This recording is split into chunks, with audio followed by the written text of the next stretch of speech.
Line? Se liga.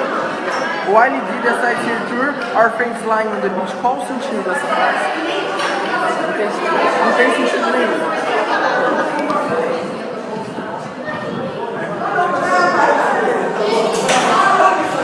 Ah não, agora vai sentido. Agora vai.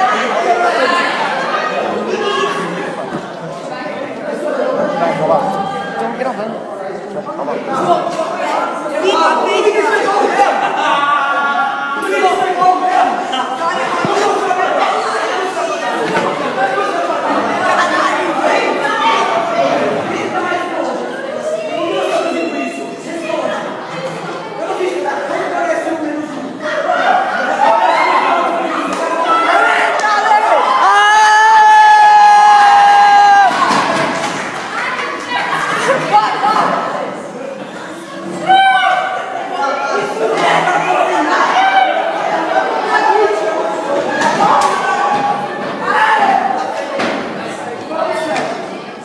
Caralho, eu tô gravando tudo.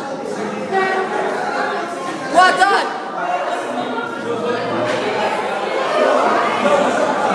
Oh.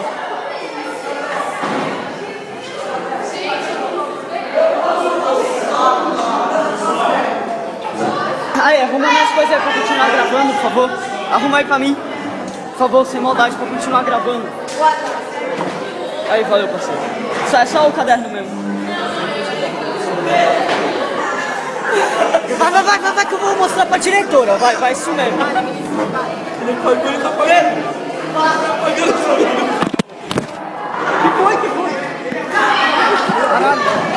Caralho. Cara, meu Deus. Parou, caralho.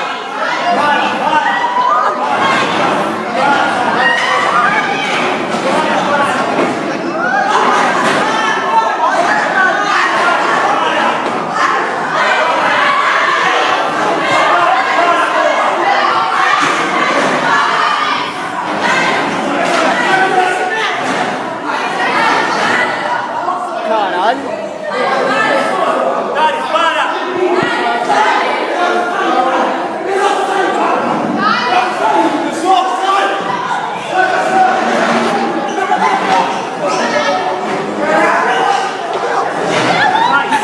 Que foda!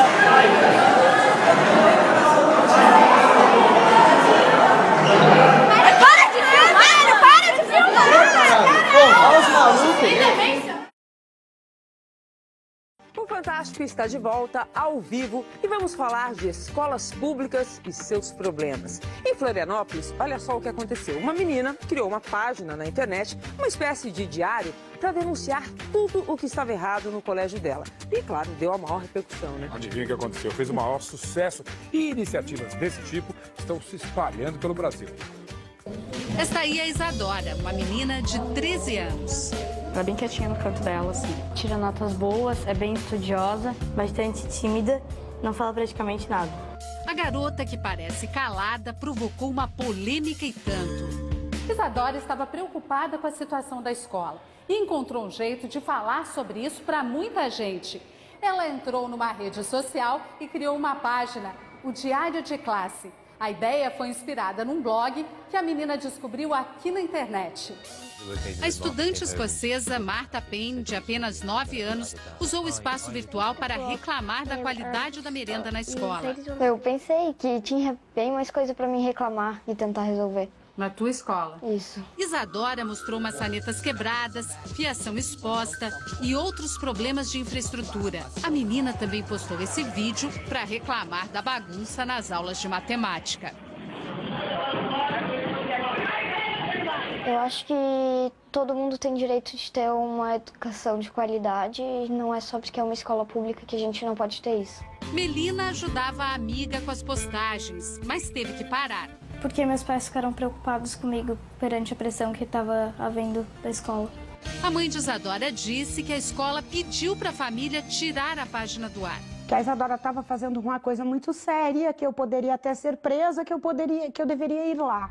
A diretora diz que não é bem assim. Em nenhum momento foi solicitado que retirasse a página inteira. A única coisa que a gente pede é a preservação da imagem das pessoas que ali estavam sendo expostas. O Fantástico ouviu pais e alunos. O que você acha que deve mudar? A consciência das pessoas sobre porque é um patrimônio público é de todos, não é só de um ou de outro. A iniciativa da menina também serviu para abrir os olhos de quem andava longe da escola. Os pais estão voltando de novo. Eles viram que a escola, o estado que ela ficou, e eles estão voltando. O que nós queremos é que essa discussão não fique só no mundo virtual, tá? Que os pais, alunos, os professores estejam presentes na escola para discutir todos os problemas que nela aparecerem. Aqui na escola, Isadora conseguiu provocar as mudanças que tanto queria. A Secretaria Municipal de Educação mandou resolver todos os problemas mostrados pela menina na internet. É uma criança que está exercendo plena cidadania. Nós precisamos de muito mais alunos com esse mesmo ideal e com essa mesma atitude. Isadora ganhou fama internacional. Até o jornal francês Le Monde publicou a história dela. Esta semana, muitas crianças brasileiras resolveram seguir o exemplo da menina. Outros diários de classe surgiram em várias cidades do país.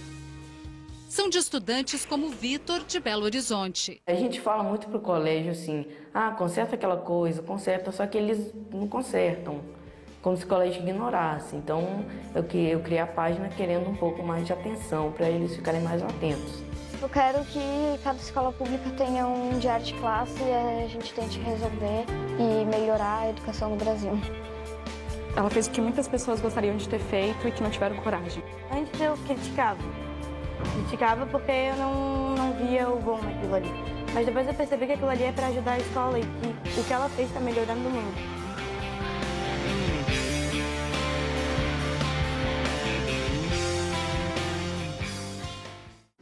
Eu levei, porque eu achei muito interessante. Alguns alunos realmente eles não assistem muito televisão, né? E eu levei a matéria, a gente discutiu em classe, as meninas tinham, mas a gente podia fazer isso aqui também no colégio. Porque muitas coisas precisam ser feitas, às vezes, no colégio, e realmente os alunos eles não têm muita assim, voz, né? Ninguém está muito interessado no que o aluno pensa. A gente vê, às vezes, uma classe toda turbulenta e não imagina que, às vezes, a classe está daquele jeito, porque o próprio professor, educador, a pessoa que está lá, ele não está conseguindo passar, o aluno não está conseguindo entender a linguagem dele. Porque muitas vezes a gente tem que diminuir, né, o grau de inteligência, sei lá, do que a gente tiver, e tem que se igualar a eles para que eles possam entender e eles precisam gostar, né? Eles vão olhar para você e te ver como um exemplo. Se não te ver como um exemplo, ele não vai te respeitar. Acho que no caso desse menino da escola particular foi isso. Ele não respeitava o professor, ele não gostava, e acontece muito dessas coisas, né? E complicado também a situação da outra garotinha, que até os alunos ficaram com raiva dela. Ela está fazendo benefício para dentro da sociedade escolar. Assim, as pessoas não entenderam, tinham medo. Na realidade, queriam falar aquilo, queriam fazer aquilo, queriam que as coisas fossem conceitadas, mas tinham vergonha de falar. E por outro lado, quando as coisas estão ótimas, eles vão lá e quebram, não estão nem aí. Também não respeitam o patrimônio público, porque não tem essa cultura de cuidar, não tem essa cultura de que é nosso. Parece que a cultura é que é público, então o governo tem que dar um jeito, o município, a diretora, e não eu que tenho que cuidar da minha mesa, da minha cadeira, da minha parede. Tudo se resume em duas palavras: ação e reflexão. Por que isso aconteceu? Houve uma ação, né? O aluno, ele reagiu muito mal diante da professora. O outro vídeo gerou também uma ação, que foi a jovem, tímida, pacata, né? E viu aquela necessidade que ninguém resolvia, então ela tomou uma atitude. E diante da atitude gerou o quê? A reflexão das autoridades, da Secretaria de Educação, dos professores, da comunidade, dos pais. Então, tudo isso. Então, o educador social, ele tem essa missão muito importante de provocar a ação, de provocar fazer com que o adolescente ele tome atitude, ele saia daquele ponto de partida, porque são muitos fatores que fazem com que o adolescente hoje se feche para a sociedade, para as coisas boas, vem a timidez, vem os problemas de família, vem a vergonha. Então são muitos fatores que causam esse problema em sala de aula. A violência, a rebeldia. Então tudo isso é necessário que haja o quê? Uma ação, provocar, fazer com que o adolescente ele tome atitude, né? Saia daquela mesmice, saia daquela vida pacada, daquela sem ação, sem atitude. Então isso aí, mas eu vejo que analisando os dois vídeos, um ponto negativo e o segundo um ponto positivo, né? Tudo houve isso, houve uma ação, posteriormente uma reflexão. Esse da Isadora me chama muito a atenção essa coisa da cidadania mesmo, através das redes sociais, né? Que é uma possibilidade enorme, que assim, quando eu participei de um projeto da Catavento, que a gente dava oficinas em escolas públicas sobre a internet. E a intenção era um pouco essa de fazer um portal em que as 3 escolas passassem a colocar os conteúdos.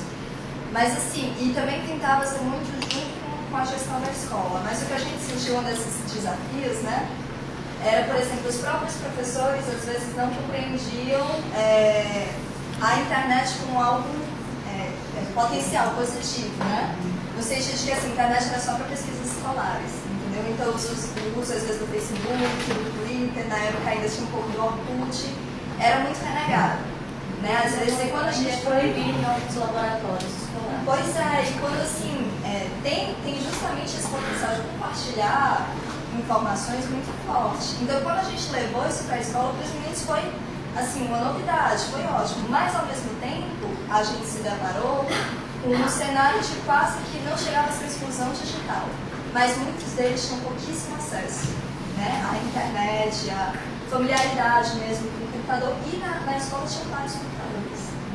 Né? Então, o que me chama a atenção, assim, essa atitude da Isadora de se utilizar de algo que às vezes é renegado pelas escolas, que é essas redes sociais, talvez agora esteja mudando, né? E para um exercício de cidadania, que eu acho que é muito interessante esses projetos levarem também essa coisa de potencializar mesmo a internet, os meios de comunicação, e como essa compartilhar informações influenciou outras escolas a fazerem a mesma coisa, né? E gerou uma transformação. E nesse outro vídeo do rapazinho, assim, é como se faltasse também elementos para você saber o que gerou aquela violência, né? Porque, assim, às vezes a gente também tem muita coisa de que, sei lá, desrespeitou o educador e tal, mas às vezes o aluno também não tem muito espaço, né? Assim, de voz. Em muitas escolas acontece isso, essa coisa de um pouco de autoridade, né? Como se o professor tivesse, né? Aluno já é um negócio sem luz, né? Na verdade, estudante, né? Então, o que será que gerou toda essa revolta dele também, sabe? Em que momentos também o educador está permitindo a participação, né? Nessa perspectiva mesmo mais construtivista, assim, né? Do valor que a opinião dele tem de construir conhecimentos e tal. Então, me falta elementos, por exemplo, para entender o que gerou essa atitude do rapaz, né? De extrema revolta. Porque eu acredito que muitas vezes a gente também não dá espaço, assim, para o estudante, né? Não só ele, mas a escola, né? A sala inteira, ninguém está nem aí. E toda a estrutura também da escola, às vezes, não dá espaço para uma participação maior do estudante de falar o que ele deixa de contribuir também para mudanças. E o que gravou, né? Justamente o que gravou, eu acho que ele estava assim também perplexo, sabe? Ele queria talvez também, como a Isadora, denunciar uma situação, né? E ele se utilizou do vídeo e da internet. O garoto do primeiro vídeo, ele jamais imaginaria que o vídeo se tornaria daquela forma, né? A gente vê que aquele caso vai aumentando. Eu tinha visto esse vídeo já bem antes dessa parte. E você não espera que ele vá tomar realmente essa proporção que tomou na sala de aula. E já a Isadora, uma menina de 12 anos, pega um exemplo internacional, né? De uma menina que fez uma coisa lá nos Estados Unidos, sei lá, Escócia, né? A Escócia é bem mais longe, né? Ela pega isso, uma menina de 12 anos, onde ela Detalhe, encontrou segundo a isso, Rede né? Globo, viu? Porque eu fui pesquisar, não é bem assim não. Saiu mais da cabeça dela e depois foi esse dia. Não, mas Como eu vi uma entrevista dela, eu conheci ela na Band. Eu vi uma entrevista no Glenin de Mentira, ela falou que realmente ia conhecer essa menina mas ela já tinha uma ideia, não tinha ela. feito a página, mas ela já tinha essa ideia, ela já partilhava as fotos dos amigos, não tinha feito uma página, mas já era uma coisa. Mas eu atento para esse fato do direcionamento criativo, de uma proporção que uma criança pode ter, né? De criação, de produção, de material, e o alcance que pode se tornar, saindo da cabeça de uma criança, que você com uma equipe possa direcionar, os professores, um acompanhamento mais próximo, atento aos desejos, às ânsias dessas crianças, a gente pode diminuir os fatos que ocorrem no primeiro vídeo e que geram as coisas do segundo vídeo, né, as coisas que a Isadora posta, e trazer materiais realmente construtivos, tanto para os alunos como para a escola deles e para a sociedade que estão vivendo. Com essa febre do celular, de colocar o vídeo, está virando uma... Assim, as pessoas, elas... Um comportamento social. Um comportamento. Assim, a turma não deixa disso, tipo, eu lembro do meu tempo de escola, eu não perguntava nem a avó do meu professor, ainda mais ficar a mão deles. Eu tenho um irmão que é professor de escola pública, e é muito da postura. Eu acho que também é uma postura de professor-aluno e de aluno-professor. Talvez seja uma visão preconceituosa, essa ação mais ríspida do aluno para com a professora venha de um aluno de escola particular que é criado sem regra nenhuma, que nunca ouviu um não na vida e aí vai fazer o que quer. Mas também, eu tive experiência dando aula para criança, uma menina que tinha um problema de comportamento muito grande e todo mundo só sabia criticar e nunca ninguém chegou para a menina para perguntar o que aconteceu.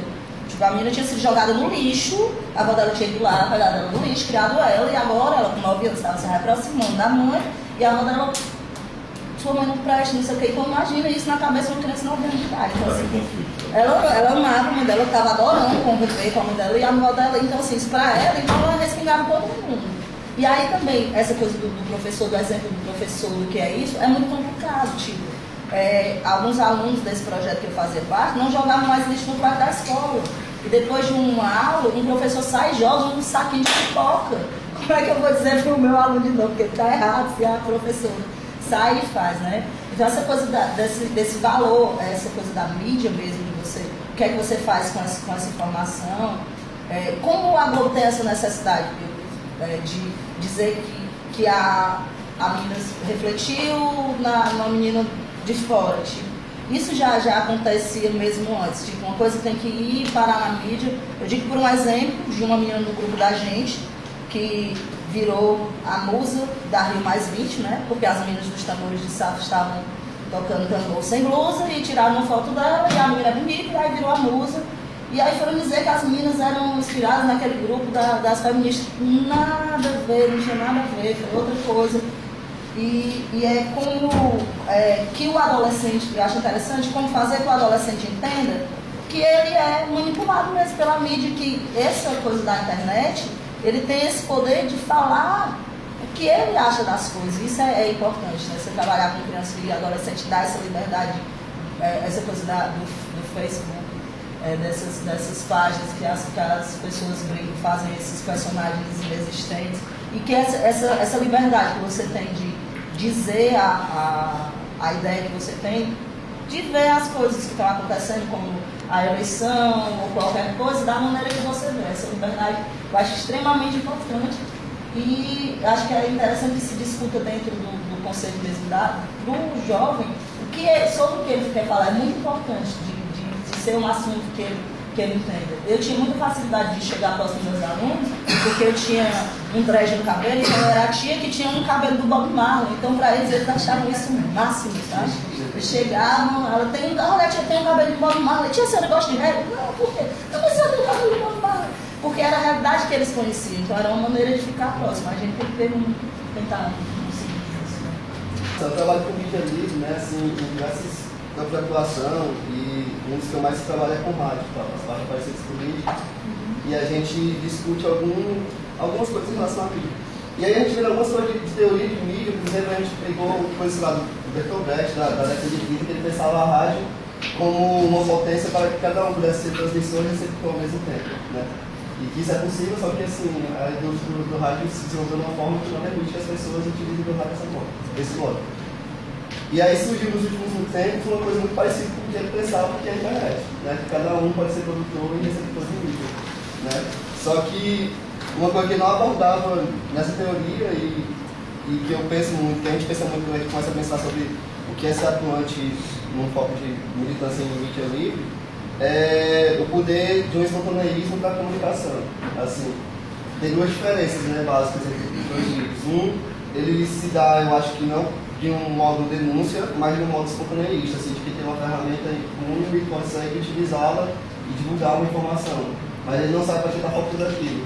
Tanto é que você vê em algum momento a pessoa que está filmando fala que quer filmar porque que quer levar a diretoria e tal, mas ao mesmo tempo você não consegue entender o que é aquilo, assim, ele não tem um foco direcionado e tal. E aí a meninazinha, assim, eu vendo o vídeo dela, eu fico assim, poxa, é muito engraçado, né, cara? Como tem gente que tem um potencial para fazer vídeo livre de fato sem saber o que está fazendo, assim, sabe? De pegar e se entender como um receptor de informação, difusor essa informação e saber que com poucas ferramentas ele pode construir isso, né? Só que ela tem um plano, digamos que um plano diretor, assim, para que isso aconteça, né? Um plano de execução, né? E que ela vai, e assim, a diferença é que ela compra uma determinada posição, né? E aí ela entra dentro de uma espécie de militância também, eu acho, assim, de um posicionamento social, assim. Que é o caso, inclusive, para o caso dela ser apedrejada, porque ela comprou essa postura. Ela, inclusive, se eu não me engano, ela quer ser jornalista. Então, subjetivamente, ou talvez subjetivamente, ela tomasse esse papel mesmo de não ser só o consumidor da informação. Ela queria ser a protagonista e queria ser a produtora de conteúdo, a produtora de informação, né?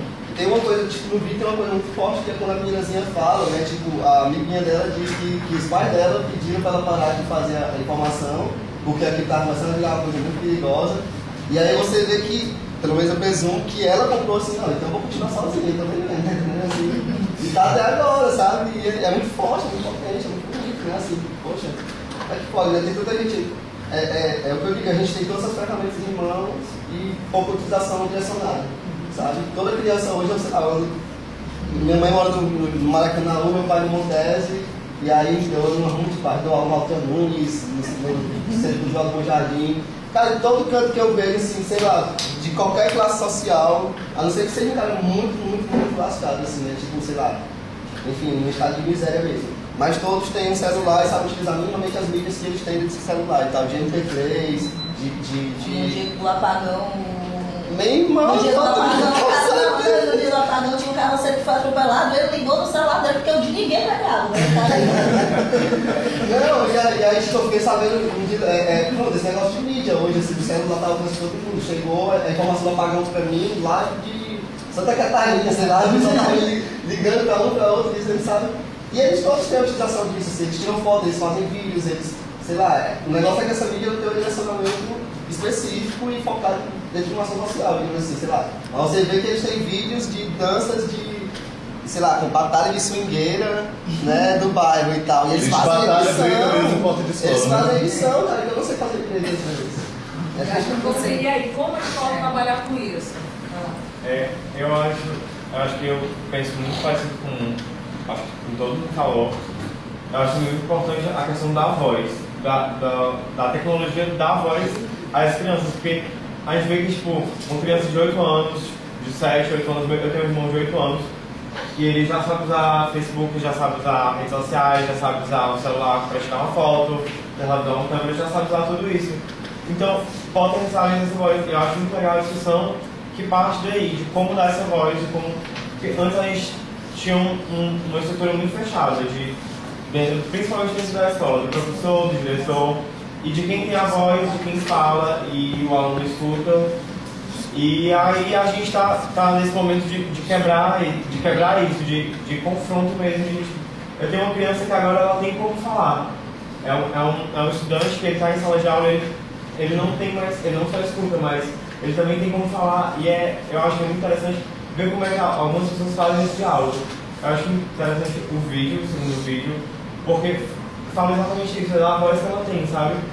Ela mesma fala que você pode contar um vídeo que antes se fala que, tipo, antes era tipo, não tinha isso da voz, que as pessoas isso passava despercebido, que é um problema que os professores eles escutam, mas eles não resolvem, às vezes eles fecham os olhos para isso. E agora as crianças, que são basicamente quem é interferido nisso, ele pode falar, ele tem a voz dele e pode ser ouvido por muita gente.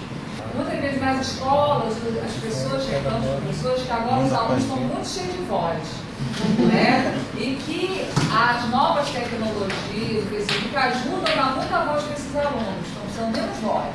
Primeiro, dizer duas coisas que eu não disse no começo, eu devia ter dito, mas não passou. Primeiro que eu fui educadora do LACE, que foi super importante nisso, né? Tá candidatar. E a outra coisa é que eu sou jornalista nas horas vagas, porque eu gosto de ser mesmo educadora, esse negócio. Eu tenho pena que eu tenho mais horas vagas. Mas, assim, eu queria dizer isso para poder também dar um depoimento de como foi a experiência lá, né? Eu acho que eu fui uma das últimas educadoras a entrar no LACE. Eu já peguei a turma já no finalzinho, né? Era uma escola lá do Conjunto Ceará, fronteira com Calcaia já, os meninos super danadinhos. E aí quando você falou, professora Luciana, né? Dessa coisa que a gente vai lidar com pessoas, e, né? Eu fiquei lembrando sempre deles, porque foram acho que 4 ou 5 dias, foram poucos dias, e eu ficava, todos os dias eu ficava assim, não, porque a minha experiência é mais com juventude, então eu fiquei, não. Os meninos, a primeira experiência foi boa, o primeiro dia foi bom, o segundo dia eles já começaram a soltar mais, né? E aí a gente fica muito naquela de até que ponto você pode ser legal, né? É muito difícil, Então até que ponto você pode ser legal e até que ponto você tem que puxar os meninos para as atividades, para responsabilidades, né? Como de graça. Então, a gente teve muitos momentos assim de dispersão e eu tentava trazer, era constante, todos os dias eu pensava, eu estou fazendo o negócio direitinho, vale a pena voltar, não estou atrapalhando e tal. Sei que no final das contas, no seminário de encerramento, eu descobri que a gente tinha se apaixonado pelo outro, porque a gente se abraçou e se falava, uns ficavam acanhados, e nos nossos dias eles estavam super animados e tal. Então, é muito legal conquistá-los, né? Não é fácil, embora seja muito legal que a gente conquista.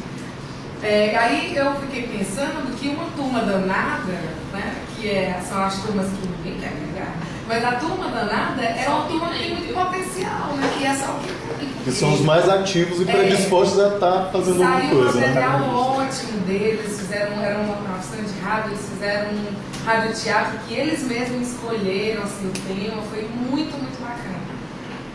Inclusive era sobre conteúdo educativo, que a partir da conversa que a gente teve foi ótima, assim, eu me surpreendi. Essa história do menino que estava gravando, né, realmente ele pode até passar desapercebido, mas eu acho que é um pouco da empolgação midiática que você estava falando, né? Essa coisa de você se empolgar porque tem um celular, porque vai botar um vídeo no YouTube e pode ficar famoso. Também tem isso, né? Do ego de cada um que pode ter. No vídeo da Isadora, que eu achei mais fantástico, não foi só o fato de terem sido consertados os equipamentos físicos da escola, mas de terem sido consertadas as consciências, assim, ter despertado, né, a consciência da galerinha, de que é possível haver essa mudança, né? Aquela história, geralmente a maioria de nós pensam, uma pessoa, só que sou eu para fazer a diferença, né? Aí de repente chega uma menininha lá e faz e acontece, né? E despertou muita gente, né? Além de consertar os equipamentos físicos. E aí eu acho que isso foi o mais importante, né? E também para a potencialidade das redes sociais, né? Que a maioria dos jovens, infelizmente, se limita a troca de figurinhas, né? Recadinho que vai, recadinho que vem, né? Eu acho que foi uma sacudida legal nos nossos jovens e até em nós mesmos, né? Nos adultos e tal. E no vídeo número 1, gente, eu fiquei chocada, né?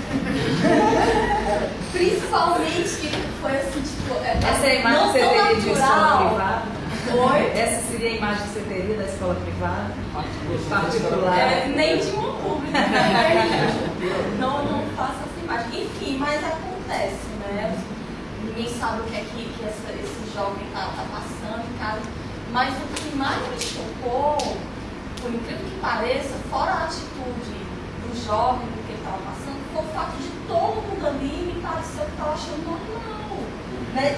Teve um momento que ele filmou assim no canto, tinha um casal se abraçando e se beijando, né? Tipo assim, no cinema, né? Rolando ali, né? E aí, isso pra mim reflete muito a postura da professora. Qual a postura que essa professora já tinha em sala de aula, né? Pra despertar essa... É esse que é o contexto que gerou aquilo ali, né? Porque assim, todo mundo citou muito a problemática do aluno, o aluno que induziu e tal. Mas eu penso o seguinte, não estou defendendo o aluno, obviamente. Ele agiu de uma forma errada, ele foi lá, pegou o diário da professora, apagou as notas. Mas e o ato de violência começa a partir do momento que a professora se levanta da cadeira, vai tomar a coisa do aluno, começa a se agarrar com o aluno e se joga no chão, né? De repente não foi o aluno que foi lá e agrediu a professora. Não que a pessoa tenha sido quem agrediu, mas é uma essa falta de preparo, né? É tanto que depois eu li uma matéria, o aluno diz, a gente não sabe bem o nível de realidade disso, mas que ele ficou em casa, ele está em casa há dias, não vai ao colégio, entrou em depressão e os pais estavam com dificuldade, inclusive, de se comunicar com ele depois do acontecido, né? Assim, não é uma coisa só que o aluno é que foi lá, o cara que causou esse mal todo, né? A professora... Tem que pensar também no efeito dessa projeção toda que se deu sobre a imagem dele, né? Um estouro de um estouro. Se fosse uma confusão, o colégio já teria um efeito. Agora, um efeito midiático que se transformou, também da cabeça do adolescente que está vivendo nessa sociedade onde tudo é informação, né? E aí, de repente, essa velocidade de conhecimento, de informação que chega para os jovens, talvez os adultos não estejam acompanhando, né? Então, de repente, uma preparação mais adequada dos educadores para lidar com esse tipo de situação, que é cada vez mais frequente eles falam com propriedade. Acho que alguém comentou aqui, né? Desse conhecimento que o jovem hoje tem, né? Como é que você se posiciona diante de um acontecimento como esse, né? Uma vez a gente estava discutindo isso na escola, de repente a ética é um tema transversal e com esses elementos de você usar a imagem do outro, é mais importante você estar filmando do que você está ajudando, de você estar usando a imagem sem ter o consentimento, isso não é ética? Sim. Né? Nas andanças, né, em uma das minhas andanças, trabalhando com essas mídias móveis, a gente vê a limitação, por exemplo, dos projetos que eu trabalhei, a gente vê a limitação do projeto que eles complementam essas atividades, que eles fazem, esses registros, que eles fazem com o próprio celular deles. Né? Eu vejo, por exemplo, eu sempre cito meu filho, por quê? Porque quando a minha mãe quer saber alguma coisa do celular, ela pergunta para ele. Né? E ele tem 7 anos. Entendeu? Então, assim, eu estava refletindo alguns dias, e assim, como eles já nasceram nessa era, né, da tecnologia, e como eles dominam isso com muita naturalidade. Né? E assim, foi um choque para mim como pedagogo, como formadora, quando o pai dele resolveu dar o celular para ele. Foi porque, pedagogicamente, com 7 anos, isso não é interessante. Né? Porque é difícil você dominar, é difícil de você, né? E acaba em coisas assim que a gente vê na internet o tempo todo. Né? Então, assim, a necessidade da denúncia, né? Que a gente tem essa necessidade da denúncia. Né? Alguns se apropriam dessa necessidade de vão para as redes sociais e fazem a fanpage, né? E filma como o outro filmou, mesmo a gente sem saber o contexto do acontecido, mas isso foi filmado, isso está nas redes sociais, né? Isso tá, inclusive eu vi isso porque alguém postou para mim e marcou várias pedagogas, né? Para a gente ver, avaliar e dar uma opinião e ver o que dava, né? É a questão das redes sociais, potencializando tudo isso, e também os blogs, né? Eu trabalho com blogs, eu vejo a quantidade de acessos que a gente tem nos blogs quando a gente publica isso nas redes sociais. Né? Então, quando a gente lança isso nas redes sociais, eles se complementaram de uma forma que se você isolar o blog do Facebook, por exemplo, você percebe claramente a queda dos acessos. Né? Então, a rede social ela veio para potencializar todas essas questões, os blogs, claro, o jornalismo, enfim, mas também essas pequenas coisas, né, que vêm como diferencial. E como o professor interfere, né, nessas questões? Né? Eu acredito que a formação do professor é interessante, né? Por isso que eu sempre escutei dentro da academia, e escuto até hoje, e é uma coisa que eu falo, que o professor ele precisa estar em constante conhecimento, precisa estar aprendendo constantemente, mesmo que ele não esteja numa sala de aula, mesmo que ele esteja dando aula. Né? Ele precisa estar nesse processo de conhecimento para se adaptar a essas questões. Né? Porque, para mim, como mãe, foi muito difícil aceitar que meu filho ia ter um celular aos 7 anos. Né? Porque eu vim ter o meu depois dos 18. Né? Então, tem esse choque. Né? E ele tem essa facilidade de mexer em várias tecnologias que eu já não domino. Né? Então, como é que o professor interfere nisso? Né? Como é que ele leva esse Facebook para dentro da sala de aula? Como é que ele leva o YouTube para dentro da sala de aula? Né? Porque na academia a gente já consegue utilizar os vídeos, a gente já consegue mostrar o Face, ou ir lá no seu Face mesmo e abrir uma página para mostrar alguma coisa para o aluno, a gente já consegue abrir uma discussão a partir disso. Mas como é que a gente vai levar para a faixa etária que a gente vai trabalhar? Né? Como é que nós vamos levar todas essas questões? Então isso me vem à cabeça, isso me preocupa de alguma forma. Porque, tipo, nós que somos educadores, nós temos essa flexibilidade, nós precisamos dessa flexibilidade. Mas nós temos uma educação formal que muitas vezes não se apropria dessa flexibilidade, porque o professor não domina. Né? E isso é interessante. A questão dos alunos danados. Né? Eu vejo alunos danados como... eu não quero acusar o professor porque eu sou professora, mas é uma realidade que eu vejo dentro da minha sala de aula. Né? Que o aluno ele é danado quando é desinteressante. Se eu não tenho interesse, eu vou aprender para quê? Se não é colorido, no caso da criança, eu vou olhar para quê? Eu não preciso. Se não tem movimento, eu vou, poxa, aquilo não é legal. Né? Então é por isso também que a gente tem as questões dos vídeos adaptados para cada idade. Né? Então vai ser fechado. Eu fecho com a postura do professor, que é o último item, né? Então, assim, essa postura do professor está exatamente interligada com esse desinteresse do aluno, ou até mesmo com o desinteresse do docente. Né? Em dar uma aula, como eu tinha um professor de matemática, que ele ganhava R$1,48 por aula, então ele dava R$1,48 de aula. Ele fazia esse cálculo na sala, né? Quando a gente ia reclamar, professor, tá faltando isso, a gente não entende isso, eu só posso dar até aqui, porque eu só ganho isso. Então, é o desinteresse do docente também. Né? E se reciclar e levar essas coisas diferentes para isso se tornar interessante.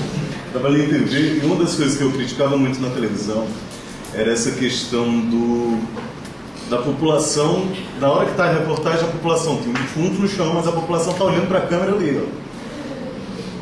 Volta, ela quer aparecer, ela quer se ver em algum lugar, ela quer se mostrar. Então, essa questão da expressão existe desde sempre, a gente não tinha as ferramentas. Há 15 anos, de uns 15 anos para cá foi que a gente começou a ter essa possibilidade. A gente não podia fotografar, a gente não tinha celular, e eu lembro bem que a gente, pouquíssimo tempo, 15 anos, foi muito rápido. Para o avanço tecnológico que a gente teve, sem um debate claro ainda, que está se construindo ainda, o que vai se fazer com essa tecnologia, é essa dificuldade que a gente vê. No vídeo que o rapaz usou, a briga da sala de aula, talvez porque ele achou divertido e quisesse botar. E tem muito vídeo que faz muita gente, a gente vê na internet direto isso acontecendo. A menina que usou já de uma ferramenta para reivindicar melhorias para a escola. Nem todo mundo entendeu, nem a família da outra colega entendeu, nem os colegas dela entenderam, mas a grande mídia entendeu e aceitou até a reivindicação dela.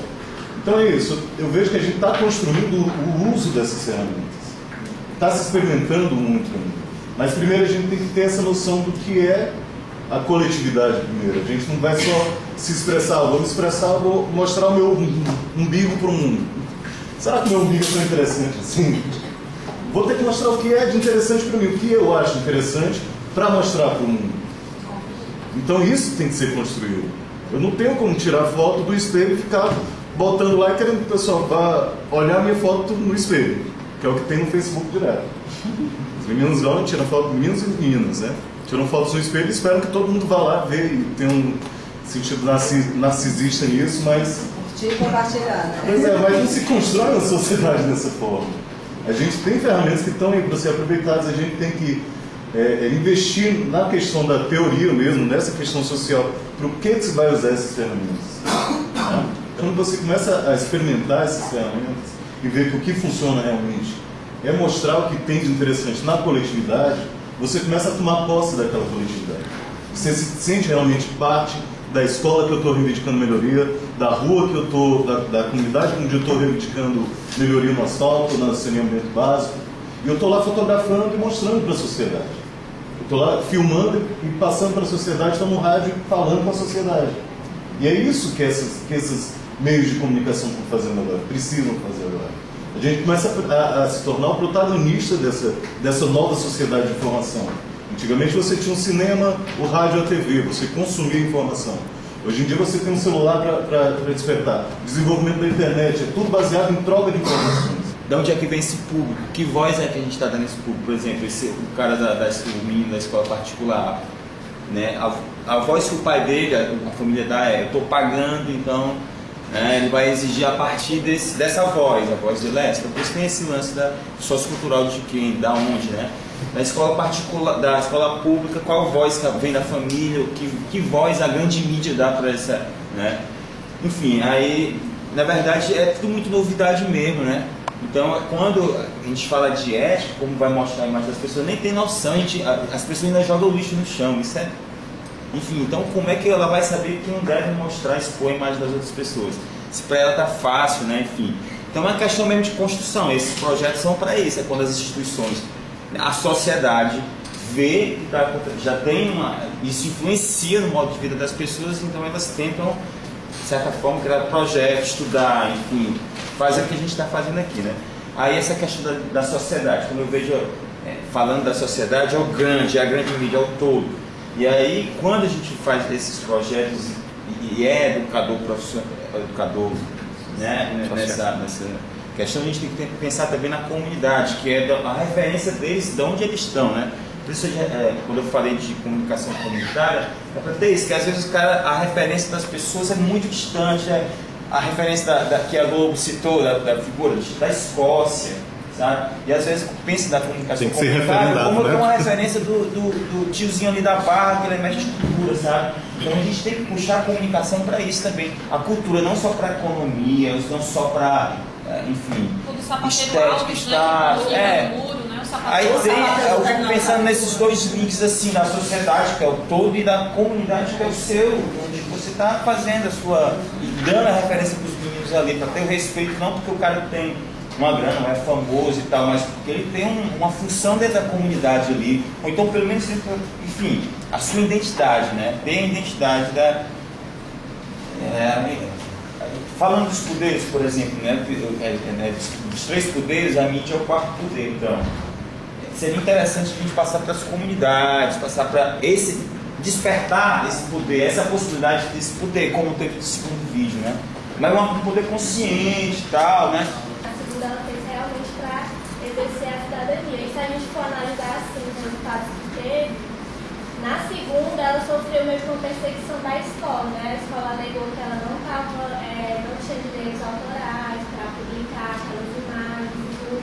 E eu acho que em relação ao primeiro vídeo, ele não foi tão perseguido assim pela escola quanto ela foi, né? Então eu acho assim que essa questão da divulgação, está acontecendo, os alunos hoje eles têm que aprender isso dentro da escola, não aprender sozinhos, fazer e vai lá e quebrou a cara, agora você perseguida na escola porque, né, eu não sabia disso. Eu acho que essa questão tem que ser trazida para dentro da sala de aula, né, integrar a questão da comunicação, das mídias móveis, dentro da sala de aula junto com as disciplinas que são dadas, né.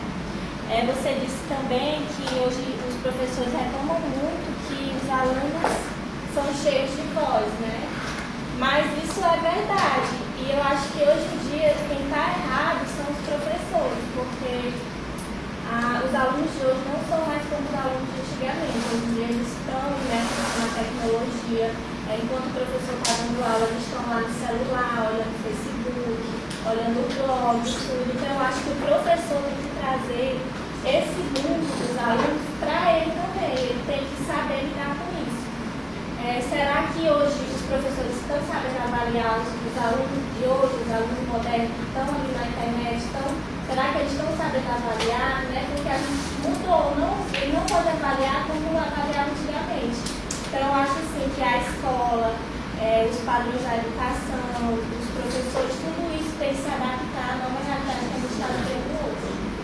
Eu lembrei da época que eu trabalhava na escola pelo projeto Nativo do Gata, do Grupo de Apoio à Prevenção à AIDS, lá no interior, sexo, em Aquiraz. Uma realidade um pouco diferente aqui da cidade de Fortaleza. Escola pública, onde os temas que a gente trabalhava eram cidadania, saúde, sexualidade. E uma das meninas lá do projeto, que era uma formação de multiplicadores, ela veio com a ideia de fazer um fanzine. Eu apresentei os fanzines para ela e aí ela disse, não, vamos fazer um fanzine para poder ser uma espécie de folha da nossa peça de teatro. Não tinha roteiro, não tinha nada, do que falar. Né? Aí vieram várias ideias, desde Shakespeare, alguma peça. Mas essa menina ela disse, não, vamos falar da nossa realidade. E aí que entrou então, foi como se tivesse riscado o fósforo, né, jogado gasolina, porque naquele momento que eu dei a ideia, a coordenação estava ali, né? E aí eu percebi que a coordenadora ficou se coçando já na cadeira, né? E eu, vamos. E aí rolou uma sketch sobre a realidade, onde a peça falava de uma sala de aula, né? E as inquietudes dos alunos dentro do pilar da cidadania que a gente estava discutindo. E aí essa menina ela sugeriu que o fanzine falasse sobre essa questão. Só que a coordenadora não quis então produzir o fanzine. Não, a gente faz a peça de teatro, os alunos assistem, mas não vamos reproduzir. Né? Não vamos reproduzir. Que é essa questão da ferramenta, da mídia, né? E aí foi preciso que a gente conversasse com a coordenadora, explicasse a questão da autonomia, né? Eu já falei disso, da autonomia do aluno, né? E que isso não pode se configurar, ela pode ver como uma rebeldia, né? Pode ser uma rebeldia, mas não do jeito que ela estava vendo. Enfim, até a gente conseguir convencer ela foi um pouco difícil, né? Mas acabou rolando os fanzines. E quando a gente traz para a questão da mídia internet, né, eu percebo que existe, na história da educação, sempre existiu as chamadas de microditaduras. Né? A principal é o silêncio. Né? São mecanismos de silenciar o professor, principalmente, né? A grade curricular, né? Já aprisiona já o professor, né? É uma grade, limita. Então, essa questão, ela precisa ser posta na mesa e revista. Na verdade, não é tão simples a gente falar que a culpa é de alguém. Né? Existe todo um sistema histórico que coopera para a opressão, que coopera para essa microditadura do silêncio. Né? E romper com isso realmente causa revolução, como causou, de ambas as partes. É incômodo, né? É incômodo. Quando você risca o fósforo e joga para gasolina, o negócio, né? Eu faço essa análise mais nesse sentido, da experiência que eu tive com o GAPA, né? que foi realmente de luta, né? De militância, como o Tom falou. Né? Então é isso. Gente, olha, eu acho que hoje a gente teve pouco tempo, mas nesse pouco tempo acho que todo mundo teve um momento e uma possibilidade de se expressar, de dizer o que pensava, de falar sobre mídia, de falar sobre a educação. E esse é um momento que revela assim, uma das metodologias, uma das formas que a gente utiliza a mídia para discutir na escola. Para criar situações, criar oportunidades, criar momentos em que a gente faz esse trabalho de refletir junto. Não é uma questão de que, por exemplo, eu, a Luciana, ou quem de vocês ficar como monitor na sala de aula, conduzindo alguma atividade, vai estar ali para dizer o que é certo, o que é errado, que é assim que deve ser, que é assim que deve... Não. A gente vai trabalhar e a gente busca sempre nesse processo trabalhar junto com os alunos, tentando compreender qual a visão deles, o que eles estão. Pode ser que eu discordo inteiramente, mas ele tem todo o direito de colocar e de ter uma oportunidade de ouvir, de ver visões diferentes, de problematizar.